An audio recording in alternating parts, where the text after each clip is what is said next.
Renungan Prapaskah, hari ke-27, Jumat sesudah Rabu Abu, 4 April 2025. Matius 6 ayat 33. Tetapi carilah dahulu kerajaan Allah dan kebenarannya, maka semuanya itu akan ditambahkannya kepadamu. Alam itu Theatrum Gloriae Dei, kata Yohanes Calvin, seorang pembaru gereja reformator. Artinya, alam adalah panggung kemuliaan Allah. Alam adalah tempat Allah mementaskan kemuliaannya. Menurut Rasul Paulus, dari alam seharusnya manusia bisa menyadari kekuasaan Allah yang kekal dan keilahiannya. Roma 1 ayat 20. Kesadaran itu mengantarnya pada sembah sujud yang taksim dan pengakuan yang berkhidmat. Allah Maha Besar. Theatrum Gloria Dei, Allah Maha Besar. Menyimak ajaran Tuhan Yesus dalam Matius 6 ayat 25-33, kita diajak untuk melihat sisi lain dari Theatrum Gloria Dei. Tuhan Yesus menghubungkan alam sebagai panggung kemuliaan Allah dengan kekhawatiran para pengikutnya. Kekhawatiran para pengikut Yesus berkisar pada kebutuhan pokok, sandang dan pangan. Kekhawatiran itu bukan tanpa dasar. Para pengikut Yesus terutama sekali adalah orang-orang kecil, wong cilik yang miskin di hadapan Allah, alias Anawim. Matius 5 ayat 3. Bagi banyak orang di antara mereka, baju satu kering di badan. Lihat Matius 5 ayat 40. Mereka bergumul untuk memperoleh rezeki sehari-hari. Lihat Matius 6 ayat 11. Tuhan Yesus, saudara, ingin para pengikutnya mengatasi kekhawatiran. Pertama, ia menggarisbawahi bahwa kekhawatiran tidak akan memperpanjang umur seseorang. Ini sebuah sindiran tentang efek yang merusak dari kekhawatiran. Kedua, ia menekankan bahwa hidup mereka lebih berharga daripada kebutuhan pokok mereka sendiri.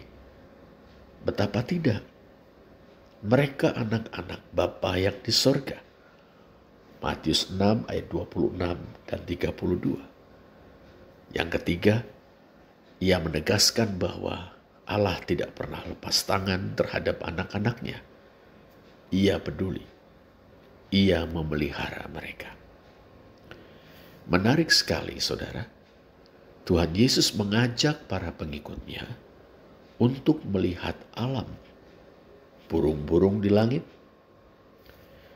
Matius 6 ayat 26, bunga bakung di padang, ayat 28, dan rumput di ladang, ayat 30.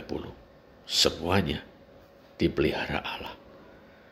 Dia, Allah, tidak saja maha besar, dia juga maha peduli, memperhatikan makhluk-makhluknya. Tidak terkecuali burung-burung di langit, bunga bakung di padang, dan rumput di ladang. Apa yang sepintas tidak berharga, ternyata menjadi sasaran perhatian Allah. Lebih-lebih anak-anaknya.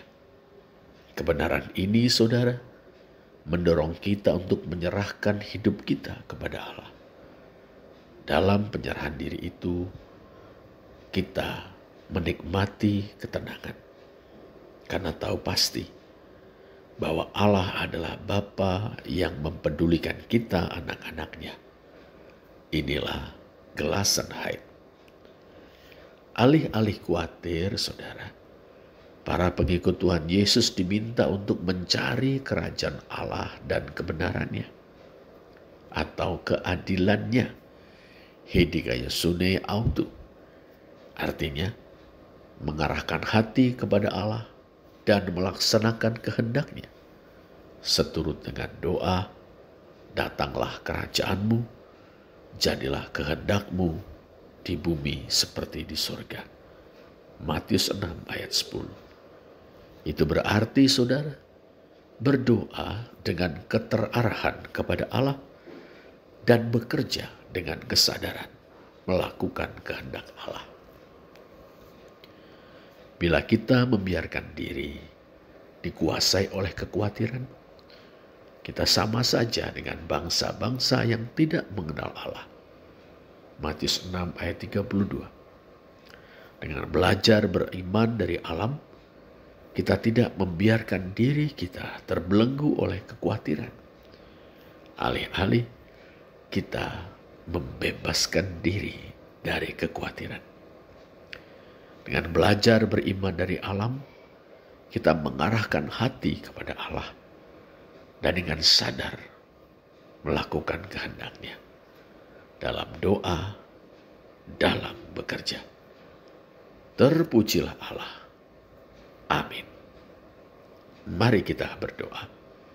Bapa di surga, terima kasih karena Engkau mengangkat kami menjadi anak-anak-Mu. Terima kasih karena Engkau mempedulikan kami.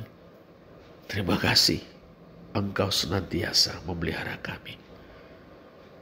Biarlah kami mempercayakan diri kami kepadamu. Mampukan kami untuk setia mencari kerajaan-Mu dan kebenarannya. Dengan melakukan kehendak-Mu dalam hidup kami sehari-hari. Dalam nama Tuhan kami Yesus Kristus. Amin.